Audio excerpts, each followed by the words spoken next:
You're here because you want the inside track, right? To get what's really key without drowning in all the noise. Today, we're focusing hard on a growing danger in the crypto world. These fake support agent scams. Yeah. And what's really worrying is that they can fool pretty much anyone. It doesn't matter how much you know about crypto, really. Mhm. The methods they use are getting incredibly sophisticated. They play on our instinct to trust people, especially when we need help fast. Exactly. And to really get into this, we're looking at the experience of Dr. Puyan Gamari. He's a Swiss economist, a visionary thinker, and he personally went through this. Lost his crypto. How long did it take? Like 5 minutes. Staggering. Just 5 minutes. It's Oh. hard to believe. So our mission today, you could say, is to figure out exactly how that happened, break down the scammer's playbook, Sure. and pull out the crucial lessons so hopefully anyone listening can steer clear of something similar. Yeah, because look, crypto has this huge appeal, but the risks are definitely there too. Decentralization, anonymity, they have upsides, but they also open doors for bad actors. Absolutely. Yeah. And these fake support scams, while they're our main focus, they don't exist in a vacuum. You've got all sorts of other crypto fraud out there, phishing emails, bogus ICOs, Ponzi schemes. It's a whole landscape. Right, a minefield, almost. hmm But these fake support agent ones, like you said, feel particularly nasty. It's not just a random email blast. It's targeted. It impersonates someone you expect to help. Exactly. They leverage that trust you place in official support. When you reach out for help, you're kind of vulnerable already. You've got a problem, you want it solved quickly. That's the weak spot they aim for. So let's trace Dr. Gamari's steps. It paints a really clear, if unsettling picture. He was on a crypto exchange, one known for being pretty user-friendly, actually, had a small A issue. minor thing, yeah. So he did the logical thing, tried to contact customer support through the platform itself. And that's where it started. Almost right away, a direct message pops up in the platform system. Step one, the impersonation. Looked legit. Username super close to the real support one. They even used his name. Using the name. Instantly builds that connection, doesn't it? Makes it feel personal, official. Totally. And the message itself. Urgent security problem with your account. We need to help you secure your assets now. They even gave him a ticket number. Oh yeah, the ticket number. Yeah. Classic move. Makes it feel like a real process, Yeah. very bureaucratic, very legitimate. And the speed is interesting too. Suggests they're actively watching for people asking for help, ready to pounce. Right. So then comes step two, the social engineering bit.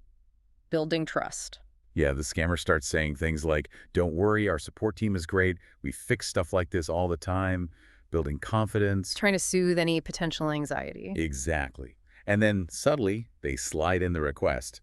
We just need to verify some account details, which, should ring alarm bells. You would think, but maybe that ticket number, that official feel, it lowers your guard. It could, yeah. You feel like you're already in the system following procedure. And then they asked for the two-factor authentication codes, the 2FA codes. And the excuse, oh, it's just to verify it's really you, make sure your account is secure. It sounds plausible, right? Especially if you're already a bit stressed about the initial problem. That's the trick. Frame everything as being about your security. Makes you feel like you're doing the right thing, protecting yourself. So, step three, the actual malicious request but hidden, the security check. Right. They send them a link.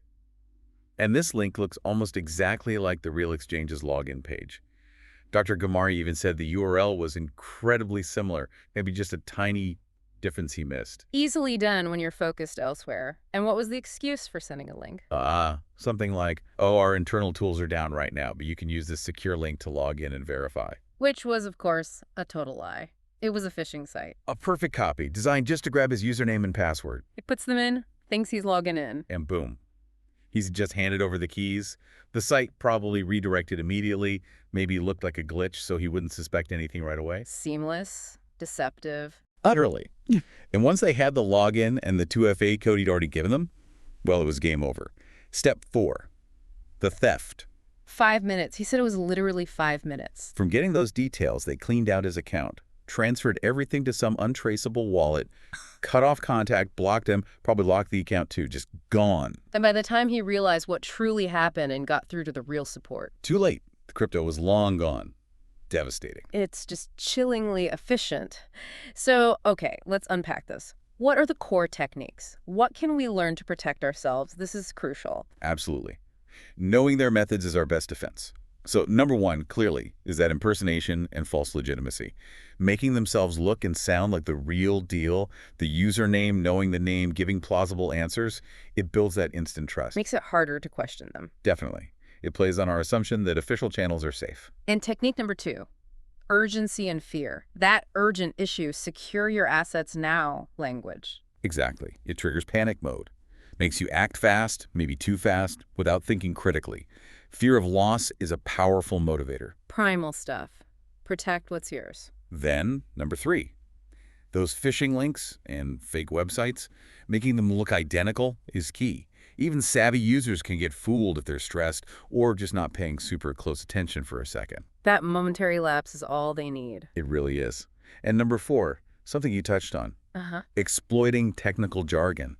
Using terms like 2FA, security protocols, it makes the scammer sound knowledgeable, like they know the system. Right, even if they're asking you to do something completely insecure, like sharing a 2FA code, using the right words can make it sound legit. Linguistic camouflage, you called it.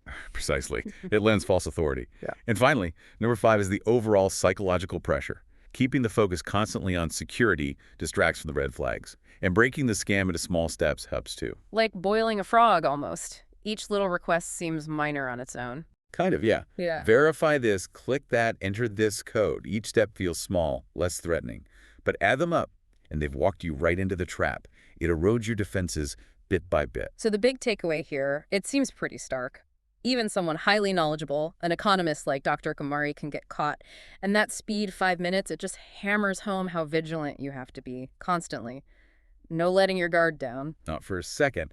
It shows just how fast things can go wrong if you're not incredibly careful and, frankly, skeptical. Uh-huh. Which leads us to, I think, a really vital question for everyone listening. We know trust is easily manipulated online. Scams happen lightning fast.